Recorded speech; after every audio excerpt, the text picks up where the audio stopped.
여러분 반갑습니다. 전기는 빠지직 송건웅입니다. 오늘 영상에서는요, 기출문제 도대체 어디까지 봐야 될까? 라는 내용을 주제로 여러분과 이야기를 한번 나눠보겠습니다. 우리가 오늘 영상에서 다뤄볼 주제는요, 크게 세 가지 주제가 있습니다. 첫 번째는 전기기사, 전기산업기사 합격률을 보면 전기기사가 합격률이 낮을 때가 있고요. 전기산업기사가 오히려 전기기사보다 합격률이 낮을 때가 있어요. 그래서 이렇게 생각하실 수 있죠. 아니, 기사가 산업기사보다 어려운 시험 아니었어? 왜 산업기사가 합격률이 더 낮지? 이게 더 어려운 시험인가? 이렇게 생각하실 수 있는데, 제가 이것에 대해서 조금 정리를 한번 해드리는 시간 가져볼 거고, 두 번째는 전기기사 시험을 보는데 전기산업기사 기출문제를 봐야 되는지, 전기산업기사를 보는데 전기기사의 기출문제를 봐야 되는지, 이 내용에 대해서 소개를 해드리겠습니다. 자, 그리고 마지막으로 전기기사와 전기산업기사 유형, 그러니까 시험 유형에 따라서 공부하는 방법, 즉 공부 방법이죠, 약간 달라요. 접근 방법이 조금 다른데 그 내용에 대해서 소개를 해드리면서 오늘 영상을 마무리해 보겠습니다. 자, 그럼 바로 한번 들어가 보죠. 오늘의 첫 번째 토픽, 전기기사와 전기산업기사의 합격률입니다. 여러분은 이 전기기사 있잖아요, 때로는 전기기사 합격률이 굉장히 낮을 때가 있죠. 반대로 전기산업기사가 높을 때도 있어요. 근데 이럴 때만 있는 게 아니라 전기기사 합격률이 상대적으로 높게 나왔다, 그러니까 많은 분들이 합격했다 이거예요. 근데 동일 회차였는데 전기산업기사 시험 보신 분들은 비교적 합격률이 낮았다, 이렇게 나오는 경우가 있거든요. 자, 이건 왜 그런 거냐면요, 일단 집단이 달라요. 여러분, 우리 보시면 A라는 시험이 있고 여기 B라는 시험이 있어요. 그러면 이제 그 시험들을 보려고 하는 사람들이 이렇게 있겠죠. 그럼 이렇게 시험을 볼 건데, 이러한 여기 부분의 사람들은 A라는 시험에 응시를 했고 이 사람들은 B라는 시험에 응시를 했어요. 그러면 A라는 시험과 B라는 시험의 난이도 자체를 비교시킬 수가 없습니다. 왜냐하면 시험 보는 집단이 각각 독립적으로 이 시험을 보는 거고, 게다가 이 시험 문제 자체도 어때요? 독립적으로 존재를 합니다. 그래서 단순히 합격률만 보고 이 시험이 쉽다, 이 시험이 어렵다, 혹은 이 시험이 쉽고 이 시험이 어렵다, 이거 절대 비교할 수가 없습니다. 그래서 의미가 있다 없다, 크게 의미가 없습니다. 그래서 기사가 어렵다, 산업기사가 어렵다, 이것은 판단할 수 없지만 보편적으로 보면, 그냥 이제 평균적인 회차별 난이도를 보면, 이제 제가 이제 개인적으로 느끼기에는 기사가 물론 조금 더 어렵긴 합니다. 그리고 산업기사가 조금 더 쉽긴 해요. 그러니까 쉽다 그래서 이 시험 자체가 쉬운 시험은 아닙니다. 전기기사랑 비교했을 때 이제 조금 어떤 계산의 과정이라든지 어떤 논리를 전개하는 데 있어서 전기산업기사가 조금은 조금 그 과정이 단순합니다. 근데 충분히 어려운 시험이에요. 전기산업기사도 기사랑 비교를 하고 있는 겁니다. 그래서 우리가 뭐 전기기사보다 전기산업기사가, 혹은 전기산업기사가 전기기사보다 뭐 합격률이 높고 낮고 이런 이야기가 나올 때 큰 의미가 없다라는 겁니다. 왜? 집단이 다르고 각각 독립적으로 시험이 시행되고 독립적으로 사람들이 각각 시험을 치르는 거기 때문에 이것은 비교할 수가 없습니다. 그러니까 이 집단이 대체적으로 공부를 열심히 하고 이 시험을 보면 합격률이 올라가는 거죠. 아무리 A라는 시험이 어렵다고 하더라도, 혹은 B라는 시험이 굉장히 쉽다고 하더라도 이 집단에 있는 사람들이 공부를 만약에 조금밖에 안 했다, 그러면 합격률은 내려가는 겁니다. 그래서 변수가 너무 많아요. 그래서 우리가 합격률만 보고 어떤 시험이 쉽고 어렵고 판단할 수 없습니다. 그래서 실제로 의사 라이센스와 같은 경우도 비교적 합격률이 높게 나오죠. 근데 그것은 뭐예요? 시험이 쉬워서인가요? 절대 아니죠. 시험이 쉽지 않습니다. 그런데 그만큼 그 속해 있는 집단이 공부량이 어마무시하고, 그리고 어떤 심도 있는 공부들을 과거에서부터 계속 해오시던 분들이기 때문에 비교적 높은 합격률이 나오게 되는 것이죠. 그래서 우리가 그 합격률이 뭐가 높고 뭐가 낮다, 이런 거 비교할 필요가 있다 없다? 비교할 필요가 없다라고 저는 말씀을 드리고 싶습니다. 자, 그리고 내용을 쭉 전개를 한번 해볼게요.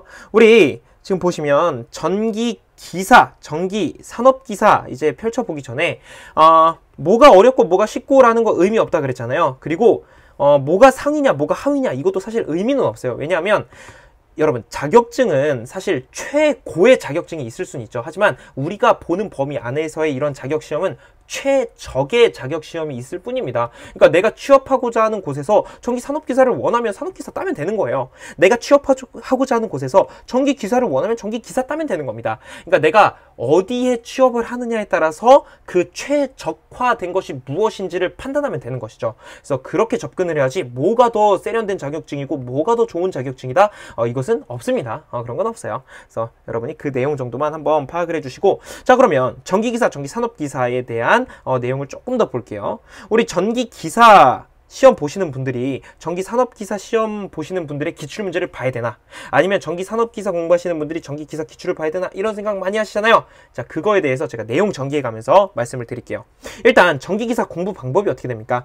자, 일단 이론을 먼저 보셔야 됩니다. 이론을 보셔야 되는데, 이론은 여러분 2주 이내, 2주 이내. 전기기사 같은 경우 이론 2주 이내로 끊어주셔야 되고, 조금 너프하게 잡으면 2주 반? 그리고 짧게 보시는 분들은 한 1주 반에서 1주면 끝내시는 분들도 계십니다. 그래서 이론을 반드시 한 번은 보셔야 돼요.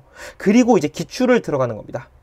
이론에서 흐름과 체계를 잡고, 용어를 잡고, 그리고 기출을 들어오면 기출문제 풀이할 때 굉장히 편리해요. 특히 내가 모르는 문제를 아는 문제로 만들어내는 것이 굉장히 유용합니다. 그래서 기출을 이제 풉니다.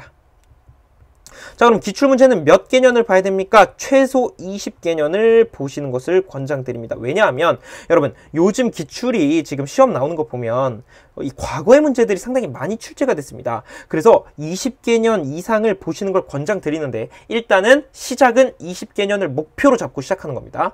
자, 그리고 이제 여기서 내용을 조금 살펴보면 기출문제 풀면은 유형이 이제 여러 가지가 나오기 시작해요. 자, 기출문제의 유형을 보면 뭐 여러 가지로 세분화해서 나눌 수 있겠지만 저는 6가지로 그냥 나눠 보겠습니다. 자, 첫 번째 수변전. 수변전 파트가 있죠. 그 다음에 시퀀스 파트. 시퀀스 파트에는 뭐 PLC, 논리회로, 시퀀스 다 포함된 겁니다. 그 다음에 계산 문제는 계산 문제인데 좀 복잡한 계산 문제가 있을 수 있고, 그리고 단순한 계산 문제가 있을 수 있죠. 자, 그 다음에 단답이 있을 수 있고요. 그 다음 감리가 있을 수 있죠. 자, 전기기사 하시는 분들은 어떠한 우선순위를 가지고 공부를 하셔야 되냐면, 물론 여러분 여기 있는 거 다 공부는 하셔야 됩니다. 근데 그 순서, 그리고 내가 학습의 어떤 양을 채워나갈 때 어떤 것부터 해야 되는지 그거를 말씀드리려고 하는 거예요. 그리고 제 지극히 개인적인 생각입니다. 자, 저는 첫 번째는요, 수변전이라고 생각해요. 수변전이 우선순위의 첫 번째로 알고 있어야 되지 않을까. 그리고 두 번째는 이제 시퀀스가 돼야 될 것이고, 그 다음에 이제 기사기 때문에 단답이 일단 세 번째 가고, 복잡한 계산 문제가 네 번째, 단순한 계산 문제는 다섯 번째, 감리를 여섯 번째의 우선순위로 둬야 되지 않을까라고 생각을 합니다. 다시 한번 말씀드리지만 이 내용들 전부 다 알긴 알아야 돼요. 근데 어떤 우선순위를 따져보자는 겁니다. 자, 그럼 제가 왜 단순한 계산 문제를 다섯 번째로 놨냐면, 어차피 복잡한 계산 문제를 알면 단순한 계산 문제도 알게 돼요. 결국 복잡한 계산 문제에서 간단하게 내는 문제들이 단순한 계산 문제가 되는 것이거든요. 그리고 기본적으로 한 회차당 수변전, 시퀀스, 단답은 거의 나온다고 보시면 돼요. 거의 나와요. 그리고 당연히 계산 문제가 나오겠지만 얘네들은 범위가 좀 너무 많아서 특정 짓기가 한정되는데, 수변전, 시퀀스, 단답은 비교적 범위가 이제 딱 보입니다. 이 범위에서 이 시퀀스, 이 범위에서 이 수변전 설계도, 이 범위에서 이런 단답, 이렇게 나오는데, 복잡한 계산, 단답 계산, 이거는 쉽지 않죠. 너무 많죠. 그렇기 때문에 물론 다 해야 되지만 우선순위를 저렇게 두는 것이 좋지 않을까라고 생각을 합니다. 자, 그럼 전기 산업기사 하시는 분들은 어떤 전략을 가지고 가야 되느냐? 여러분 똑같습니다. 똑같아요. 똑같은데 우선순위가 조금 바뀐다고 보시면 돼요. 그래서 여기 제가 이 기출문제 유형에 대해서 살짝 구분만 좀 해놓을게요. 똑같은데 우선순위가 조금 달라집니다. 제가 생각하는 우선순위는요, 일단 수변전과 시퀀스는 동일해요.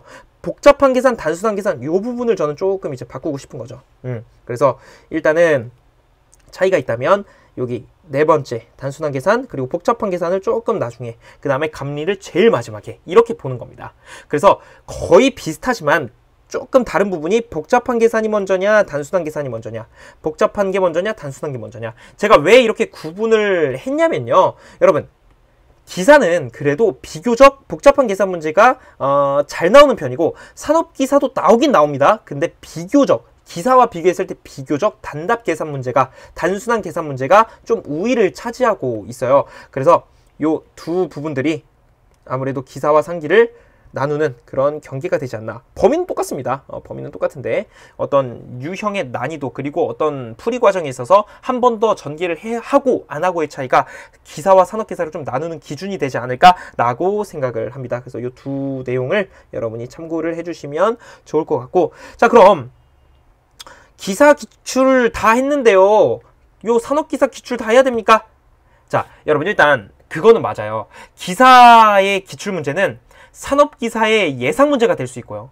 산업기사의 기출문제는 전기기사의 예상문제는 될 수 있습니다. 근데 이건 언제 하는 거냐면요. 여러분이 요 1번부터 6번, 1번부터 6번까지 각각 모두 마무리를 했을 때, 자 예를 들어 내가 산업기사 공부하고 있어요. 근데 1번부터 6번까지 모두 이제 공부를 끝냈어요. 정말 여기서 끝냈다라는 건 해설의 도움 없이 문제만 봐도 바로 풀이가 술술 나올 정도를 의미하는 겁니다. 그래서 그 정도가 됐다. 더 이상 할 게 없다. 나는 감리까지 끝냈다. 라고 한다면 기사 기출 보셔도 됩니다.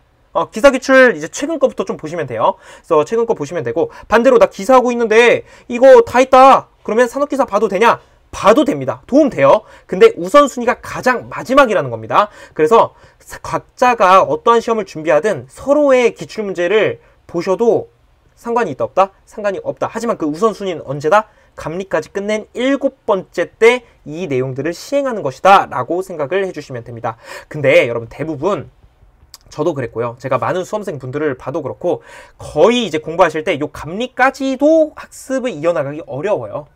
이 1번부터 5번까지 학습을 이어나가시느라 시간 투자를 많이 하시기 때문에 6번까지도 가기 어렵습니다. 그래서 지금 비교적 기사 보는데 산업기사 기출을 한다? 공부 엄청 많이 하신 겁니다. 그렇기 때문에 우리가 일단은 굳이라고 말씀드렸어요. 기사하는데 산업기사 기출을 볼 필요는 없지만 모든 걸 다 했다. 더 이상 할 게 없다. 그때는 보셔도 상관이 없다라고 말씀을 드리는 거예요. 자, 이 정도로 좀 정리를 해보고, 자, 그 다음 감리 있잖아요. 감리가 사실 조금 애매하긴 해요. 감리를 이제 누군가는 아예 보지 말아라. 시간 아깝다 라고 하실 수 있는데, 저는 1번부터 5번까지는 먼저 탄탄하게 다 만들어 놓으셨다면 감리를 기출되었던 거. 자, 예를 들어 내가 전기기사 시험을 보는데 나 1번부터 5번 전부 다 우선순위 맞춰서 다 완벽하게 했습니다. 그러면 이제 감리를 봐야 되는데, 감리는 기출되었던 것만 보셔도 저는 시간이 모자르지 않을까, 시간이 부족하지 않을까 라고 생각을 합니다. 그래서 감리는 일단 기출된 것만 보세요. 더 이상 이제 확장되는 거 볼 시간도 없을 겁니다. 그래서 감리는 일단 기출되었던 거를 위주로 학습을 한다. 그리고 이것까지 되면 이제 산업기사까지 보셔라.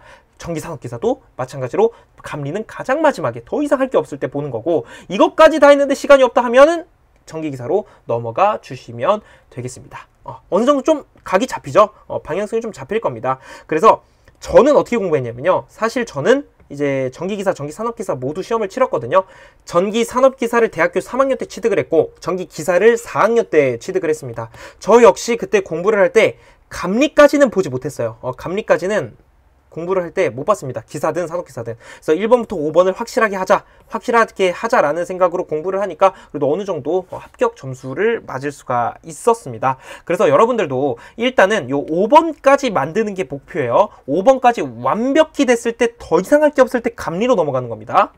그리고 할 게 없을 때 서로의 것으로 넘어간다. 이 정도로 좀 정리를 해 보겠습니다. 그래서 오늘 이제 크게 세 가지 주제를 좀 말씀드렸는데, 첫 번째는 기사와 산업기사의 합격률을 도대체 어떻게 바라봐야 될 것인가, 그리고 두 번째는 기사와 산업기사 공부를 어떠한 것을 우선순위로 공부를 해야 되는가, 그리고 세 번째 이 기출문제, 기사의 기출문제를 산업기사 하시는 분들이 봐도 되는지, 산업기사 기출문제를 기사 하시는 분들이 봐도 되는지 그 우선순위에 대해서 여러분께 좀 소개를 해드렸습니다. 그래서 이 내용이 여러분이 공부하시는 데 있어서 조금이나마 도움이 되었으면 좋겠고, 회독 관점에서도 말씀드리면 저는 최소 2회독은 해야 된다고 생각해요. 그래서 2회독, 3회독, 4회독, 5회독, 뭐 10회독까지 다 했다. 그렇게 해서 해설 없이 모든 문제를 다 풀 수 있다 라고 했을 때 감리를 보는 거예요. 그때 감리 보는 겁니다.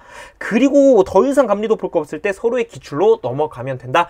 이 정도로 영상을 정리해 보겠습니다. 그래서 오늘도 함께 해주셔서 정말 감사드리고, 저는 다음 영상에서 더 유익하고 좋은 내용으로 찾아뵙도록 하겠습니다. 고맙습니다.